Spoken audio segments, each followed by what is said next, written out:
ஒரு மாதத்தில் உங்கள் டேண்ட்ரஃப் கிளியர் ஆகணும், உங்களோட ஹேர் ஃபால் கண்ட்ரோல் ஆகணும், ஹேர் வந்து சில்கி ஸ்மூத்தாக இருக்கணும்னு ஆசைப்படுறீங்களா? அப்போ கண்டிப்பாக இந்த hair oil hair bag use பண்ணி பாருங்கள். உங்கள் ஹேரில் உள்ள எல்லா பிரச்சனைக்குமே ஒரே சொல்யூஷன் இந்த ஹேர் பேக்கும் இந்த ஹேர் ஆயிலும் தான். இந்த ஹேர் ஆயில் வந்து நம்ம பாயில் பண்ண மாட்டோம், ஹெர்பல்ஸ் எல்லாம் போட்டு சுத்தமான நாட்டு சக்கு தேங்காய் எண்ணெயில் நம்ம சன்னில் இன்ஃப்யூஸ் பண்ணி தான் இந்த ஆயில் கொடுக்குறோம். இந்த ஹேர் பேக்குமே ஃபுல் அண்ட் ஃபுல் ஹெர்பல்ஸ் மட்டும்தான், இதில் வேறு எதுவுமே ஆடட் கிடையாது. இந்த ரெண்டையும் நீங்கள் காம்போவாக யூஸ் பண்ணும் போது உங்களுக்கு ரிசல்ட் வந்து வேறு லெவலில் இருக்கும். 1 மந்த்லேயே உங்களுக்கு ஒரு சூப்பரான ரிசல்ட்டை பார்க்க முடியும்.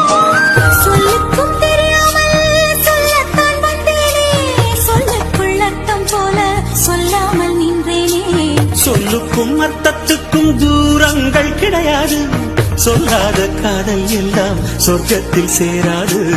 எண்ணிக்கை தீர்ந்தாலும் முத்தங்கள் தீராது, எண்ணிக்கை பார்த்தாலே முத்தங்கள் ஆகாது.